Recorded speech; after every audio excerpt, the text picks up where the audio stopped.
Bonjour chers frères et sœurs internautes. Nous allons poursuivre notre série de vidéos sur les royaumes et chefferies Agni. Nous voulons achever par cette vidéo les royaumes de l'espace dit Ndénia. Parce qu'il faut distinguer l'espace Ndénia du royaume Ndénia. Dans l'espace Ndénia, il y a plusieurs royaumes. Voilà. Aujourd'hui, toute cette zone-là est appelée la région de l'Indénié Djuablin. Et dans cette vidéo, nous allons parler du royaume Alangwa, de l'espace Ndénia, du royaume Agni Danchira, parce qu'il y a des Agni Danchira, ça beaucoup ne le savent pas. Nous allons parler du royaume Agni Bétier et achevé par le royaume Agni Abradé de la zone d'Abradinou. Alors, les Agni Alangwa de l'espace Ndénia ont pour principale localité Eua-Osso. Je vous avais indiqué, en parlant de l'Ebrosa en général, de la Ouine en général, d'où sont partis d'ailleurs tous ces fondateurs de chefferies que je viens de citer, mais particulièrement les Alangwa. Anciennement, les ancêtres étaient dans le Bono, c'est-à-dire la zone Bron, au nord de l'espace Ashanti. Et anciennement, les Alangwa étaient appelés dans ce royaume-là, Bono, ils étaient appelés Adakwa. En fait, le nom Alangwa, à l'origine, est le nom d'un matriclan. C'est ce matriclan-là que les Ashanti appellent Oyoko. C'est le nom d'un matriclan. Et donc, ces Alangwa qui sont venus dans la zone de Yoasso, dans l'espace Ndénia, ils sont venus simplement à la suite de la guerre dont je vous ai parlé, entre l'Ashanti et l'Ebrosa, qui s'achève en 1721. Les Alangwa étaient dans l'Ebrosa, et à la suite de cette défaite-là, ils vont venir s'installer donc dans la zone de Yoasso. Ils étaient dirigés par Nana Boafonda. Certains à tort ont pensé que les Alangwa étaient des Danchira. Non. Non, pas du tout. Il ne faut pas confondre les deux. Mais il faut savoir que les Alangwa ont cheminé avec les Danchira. Ça fait deux choses différentes. Ils ont cheminé avec les Danchira. Le matriclan Alangwa est un matriclan qui est appelé Oyoko chez les Ashanti et qui est appelé Aloroba chez les Zma et qui est appelé Ke chez les Atché et qui est appelé Kwedoma chez les Zébriés. Alors, ils étaient avec Nana Boafonda. Boafonda est un propre neveu du grand roi Ano Asman. Si bien qu'au moment où la migration commence, Ano Asman lui a confié un rôle important. Ano Asman lui a dit, voilà que mon peuple s'exile, mon peuple part, quitte les Brossas. Je te confie un siège spécial. Ce siège-là, on l'a appelé Akotun. Ce siège, ce tabouret est appelé Akotun, qui veut dire le poulailler. Parce que Ano Asman lui a demandé de veiller sur son peuple comme une poule veille sur ses poussins, comme des poulaillers, comme des poules qui sont à l'abri, protégées dans un poulailler. C'est pour ça que ce siège est appelé Akotun. Mais il faut dire que dans les faits, les Alangwa ne vont pas créer un royaume où ils vont dominer tous les Agni. Non. Ce n'est qu'une petite chefferie qu'ils ont créée. D'ailleurs, comme je l'ai dit, des Alangwa se sont installés un peu partout. Il y a des Alangwa qui ont fondé Asuba, dans le Sanvi. Il y a des Alangwa qui sont à Binao, dans la zone de Tiasalé.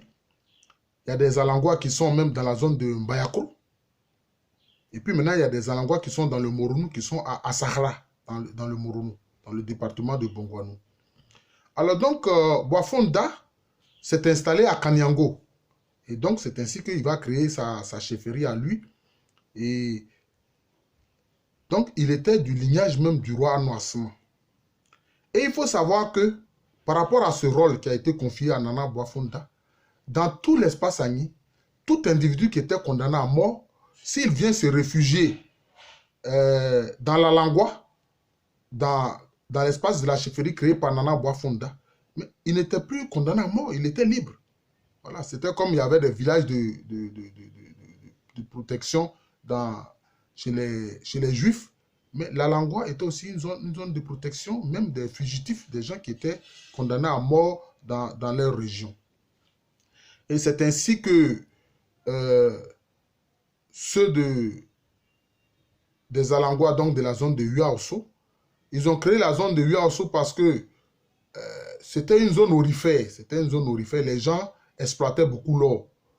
Cette exploitation de l'or a attiré des gens qui venaient d'un peu partout dans le monde Akan. Donc, ils sont venus s'installer dans la Langwa pour exploiter l'or. Mais ça, cette importance de l'exploitation de l'or, ça a été surtout au 19e siècle. Au 19e siècle. Alors, Nana Boafonda, il avait des guerriers, n'est-ce pas, avec lui. Et l'un de ses guerriers importants, c'était justement Nana Ewi Koutoua. Nana Ewi Koutoua. Donc, c'est ainsi que donc, des Alangwa ont créé ce royaume Alangwa autour de Huaoso, dans l'espace actuel de l'Indonésie Djuablin.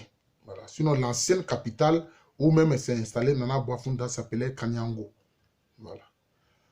Donc, sont partis de l'Ebrosa à cause de cette guerre qui s'achève en 1721 par la victoire donc, des Ashantis sur les Agni et Brossa. Donc là, la raison est toute faite. C'est la même chose aussi pour les Agni d'Antira. Les Agni d'Antira qui ont cheminé avec les Alangwa. Hein? Ils ont cheminé avec les Alangwa. Ils étaient même avec les Alangwa dans 2 villages à Anzémié et puis Bédénou. Mais il y a eu, disons, quelques mésententes qui sont dues à une petite querelle entre les femmes Alangwa et les femmes d'Antira. Et c'est ça qui a fait qu'ils se sont séparés, que les Alangwa ont créé leur zone, leur chefferie, et que les Agni d'Antira, donc ils se rappellent qu'ils sont d'origine d'Antira. Ils sont d'origine d'Antira, mais ils ont séjourné dans les Brossa. Ils ont séjourné dans les Brossa. Ceux qui n'ont pas accepté, je peux dire, cette séparation entre les Alangwa et les Dankira, ce sont ceux qui vont aller dans la zone de Tia-Salé et qui vont créer Binao. Mais Binao, souvent, c'est le nom Alangwa qui est mis en avant, mais en fait, ils ne sont pas les seuls. Il y avait des familles Dankira aussi, donc ils se sont installés à Binao. Alors, il faut dire que, concernant les Agni d'Antira de la région de l'Indonésie Djuablin, leur capitale, c'est Amiens Kwassikro. Ils se sont surtout centrés autour d'Amiens Kwassikro. Mais que dit leur histoire? Ils étaient dans le Dankira avant de s'installer dans les Brossa. C'est quand le Dankira a perdu la guerre face à la Confédération Ashanti en 1701 qu'ils sont venus se réfugier dans les Brossa. Et quand ils sont venus se réfugier dans les Brossa, ils étaient conduits par Eusu Akoto. Eusu Akoto était un propre frère du dernier roi puissant de Dankira qu'on appelait Ntim Diakari, celui qui a perdu la guerre face aux Ashanti. Et c'est ainsi que Eusu Akoto est venu avec une partie de la famille s'installer dans les Brossa et demander asile dans les Brossa. Voilà, auprès du roi Ano Asma. Et donc, c'est la deuxième génération qui va venir s'installer dans cette zone d'Amiens Kwassikro et puis former la chefferie des Agni d'Antira. Ils savent qu'ils parlent Agni, mais ils savent que les ancêtres sont d'Antira. Voilà. Donc, c'est très important. Voilà.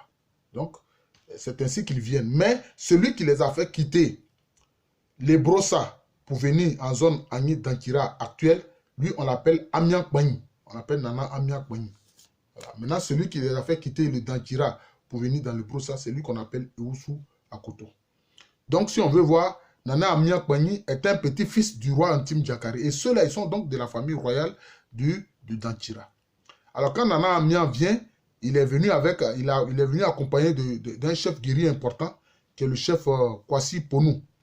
Alors, ceux de Kwasi Ponou, ils savent que dans le Dankira, leurs ancêtres occupaient la localité de Dunkwa. Or, la zone de Dunkwa est dirigée par un autre clan qu'on appelle le clan Ekwana. Alors que la famille royale du Dankira est dirigée par le clan Aguna, qui a pour symbole le palmier et le perroquet. Voilà. Donc, quand ils viennent, ils vont créer plusieurs villages. Hein. Amiens Kwasi Kro, qui est l'actuelle capitale. Ils vont créer aussi Aïne Kulo, Asakulo. Voilà. Et donc, par rapport aux souvenirs de leurs origines d'Antira, leur devise, c'est quoi? C'est Kotoko Som Aponsem. C'est ainsi que cela se dit. Dans le Dankira, même au Ghana actuel, la devise du royaume d'Antira, c'est Kotoko Som Aponsem. Qui veut dire Kotoko, parce que Kotoko, c'est le porc-épic qui est le symbole des Ashantis. Kotoko, c'est le porc-épic, le symbole des Ashantis. Et donc, ils disent que le porc-épic a peur d'Aponsem, qui a été, disons, le grand roi des Dankira, pendant le règne duquel le Dankira, disons, a atteint son apogée. Donc, ils disent qu'en fait, ils veulent dire que Osei Tutu était serviteur d'Aponsem. Parce que Osei Tutu, le fondateur de la Confédération Ashanti, était en otage à la cour du roi des Dankira, Bois Aponsem. Voilà, Bois Aponsem. Il était en otage. C'est de là-bas qu'il a fui pour aller en Akwamo. Mais ça, c'est une autre affaire. Mais eux, ils se sont trompés un peu dans l'utilisation de cette devise. Au lieu de dire Kotoko Som Aponsem, ils ont dit Kotoko Suro Aponsem. Or, Suro, ça veut dire avoir peur. Som, ça veut dire serviteur. Kotoko Som serviteur, Som Aponsem, et non Kotoko Suro Aponsem. Voilà. Donc, voilà donc ces amis d'Ankira là, qui sont dans la région actuelle de l'Indéné-Djuablin et qui sont centrés autour de Amiens Kwasi Kro. À côté de ceux-là, toujours dans la grande région de l'Indéné-Djuablin que historiquement nous appelons l'espace ndénien, à ne pas confondre une fois encore avec le royaume ndénien d'Abangrou, vous avez les Bétiers. Vous avez les Bétiers. Les Bétiers se sont installés dans la zone un peu plus tôt que les autres. Voilà, ils se sont installés un peu plus tôt que les autres. Voilà. Pourquoi? Parce que la famille royale du Bétier, des Agni Bétier, est une fraction de la famille du grand guerrier Ebri Moro, dont je vous ai parlé quand je parlais de Librosa. C'était lui qui était, disons, le chef d'état-major de l'armée Ebrosa au service du roi Anoasman. Donc, c'est un de ses neveux, donc bien sûr en ligne maternelle, puisque les Akans en général étaient matrilinéaires. C'est lui qui a quitté les Brossa et qui est venu justement créer le royaume Agni Bétier. Vous savez que la famille du grand guerrier Ebri Moro, ou Abri et Moro comme disent les Agni, il est du clan Asona. Il est du clan Asona et c'est son neveu qu'on appelle Adou Ayemu. Donc son neveu utérin Adou Ayemu, c'est lui qui est venu créer donc, le royaume Agni Bétier. Voilà. Et cette famille de Nana Ebri Moro, il y avait aussi de nombreuses familles de clans Sohié. D'ailleurs, les Sohié Asona, c'est le même matriclan qui sont donc venus créer donc, le royaume Agni Bétier. Voilà. Aujourd'hui, cette famille-là, la famille royale du Bétier est appelée la famille Apesemondi. Apesemondi. Mais en fait, anciennement, ce matriclan chez les Tuifo est appelé Asona. Voilà, appelé Asona. Et donc, c'est ce matriclan-là que les Nzema, ils appellent Ezorili. Vous voyez, Sohi Ezorili. Voilà. Ce matriclan, d'ailleurs, chez les Zébris, est appelé Godouma. Godouma. Voilà, Godouma. Et donc, quand ils arrivent, bon, au début, il y avait du bruit. Donc, je suis en train de vous expliquer d'où vient leur nom Bétier. Il y avait des tirs. Évidemment, les ennemis achantis qui les pourchassaient tiraient. Alors, c'est ainsi que certains ont attiré l'attention de ceux qui ne faisaient pas attention à ces tirs. Ils ont dit Bétier. C'est-à-dire écoutez, en langue agnée, écoutez. Écoutez d'où viennent les tirs pour que nous puissions prendre des dispositions. C'est ça qui a donné le nom Bétier. Et qui est leur nom, les Agnés Bétier. Voilà. Donc, quand ils sont venus, d'abord, leur première localité était centrée dans la zone qu'ils ont appelée Bétier d'Asso, c'est-à-dire l'ancien Bétier, qu'ils appelaient aussi Kodina. Alors, il y avait des guerriers qui accompagnaient Nana Adou Ayemu. Hein, c'est le cas de Nana Amlamampani, de Nana Abizi qui était, disons, un neveu, pour ne pas dire un frère, hein, de Nana Addo Ayemou. Non, c'était son frère, un frère en ligne matrilinéaire, c'est-à-dire que en français, ça s'appelle son cousin. Voilà. Nana Abizi aussi était un des chefs guerriers. Voilà. Et puis, il y a Nana Addo Seyi, qui était un fils de Beni Ndrama, qui lui aussi va être un chef guerrier important. Et c'est lui, son liage, qui a créé le village de Diabiakuro.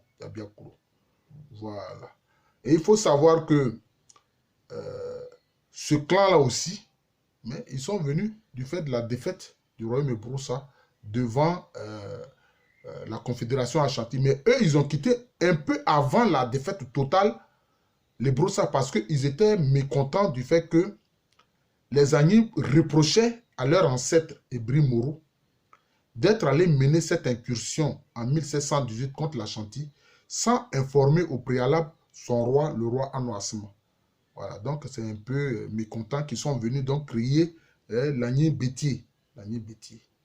D'ailleurs, même ceux de leurs frères qui sont restés en Ebroussa, ils sont centrés autour du village qu'on appelle Abotia. Abotia, c'est un terme qui veut dire, c'est Ounya Abora ou Beignan. C'est-à-dire que si tu te montres méchant, tu en auras les conséquences. Parce qu'il voulait dire simplement aux autres Agnis que voilà, nous notre ancêtre Ebri Moro a été un grand guerrier qui vous a défendu. Et parce qu'il a fait une incursion sans informer le roi, alors à cause de ça, vous le rejetez. Et vous avez rétrogradé l'importance de son siège dans la hiérarchie des sièges en Ebroussa. Voilà, donc c'est ainsi, c'est dans ces circonstances-là qu'ils sont venus créer donc le royaume Agni-Bétier dans l'actuelle Côte d'Ivoire et donc dans l'actuelle région de l'Indéné-Djuablin. Et par la suite, il faut savoir que l'un des leurs rois importants qui a régné au 19e siècle, on l'appelait Bené Kwame. Alors Bené Kwame au 19e siècle, il faisait grand commerce, c'était un grand courtier qui faisait le commerce tout le long du Komui. Voilà. Voilà un peu ce qu'on peut savoir des Agnis Bétier. Alors, nous allons parler maintenant des Agnis Abradé. Nous allons parler des Agnis Abradé, nous avons parlé des Agnis d'Antira, des Agnis Bétier. Nous allons terminer par les Agnis Abradé. En parlant des Agnis Bona, nous avons parlé des Agnis Abradé qui sont installés autour de la zone de Ndakuro, dans le Bona. Et je vous ai dit que les Abradé étaient aussi dans le royaume Ebroussa ou Aouin. Mais quand l'Ebroussa a perdu la guerre en 1721, ces Abradés-là, qui en fait, si on veut voir leurs origines lointaines, ils ont des liens avec les fondateurs du royaume Brondiaman. Parce que ce sont des Abradés qui ont créé d'abord le royaume Kufohiman autour du 11e et 12e siècle. Ensuite, ils sont allés créer le grand royaume Akwamu, qui a participé à la traite négrière. Et vous savez que ce fait-là a fait qu'il y a des groupes qui sont venus en Côte d'Ivoire, ceux qui souvent disent être descendus du ciel à l'aide d'une chaîne. Et certains Abradés donc se sont installés dans les Broussa. Ce sont ceux-là qui vont finir par être appelés Agnis Abradé. Et donc quand il y a eu la défaite de l'Ebroussa vis-à-vis de l'Ashanti en 1721, ces Abradés ont voulu créer une principauté sur une partie des terres Ebroussa, notamment autour de leur capitale Asumukro. Mais le roi des Saye Yosso, qui lui avait tourné le dos à son suzerain, le roi Anouassima, pour se rattacher, pour faire alliance et soumission au roi des Ashanti, au Pokuware, a décidé d'annexer une bonne partie des terres Ebroussa. C'est ainsi que le roi des Assaillés, qu'on appelait Nkwa Okodom, voulait annexer la zone d'Asumukro où étaient les Agnis Abradé. Et ça a créé une guerre entre les Saye Yosso et puis les Agnis Abradé. Et malheureusement, les Agnis Abradé ont perdu la guerre. Voilà. Donc, eux, ils quittent la zone. Et je vous ai dit que ceux qui se sont installés dans la zone de l'Agnis Bona, ils sont venus un peu après les autres groupes Agnis Bona qui avaient quitté les Broussa comme les Assuadiens et les Amangouna. Et donc, au cours de leur exode, de leur déplacement, certains s'installent dans l'Agnis Bona. Ce sont les Agnis Abradé de l'Agnis Bona. Et puis d'autres ont suivi Nana Ebrembon. Ceux qui se sont installés dans l'Agnis Bona ont suivi Nana Ndangouan. Mais ceux qui s'installent en créant l'Agni Abradé dans la zone actuelle de la région de l'Indonésie Douablé, et qui sont centrés autour de la grande localité de Abradinou, ont suivi Nana Ibrahim Bon. Voilà, et c'est ainsi qu'ils sont venus s'installer dans cette zone-là. Alors, Nana Ibrahim Bon avait un éclaireur, un chasseur qu'on appelle Kofi Apprenti.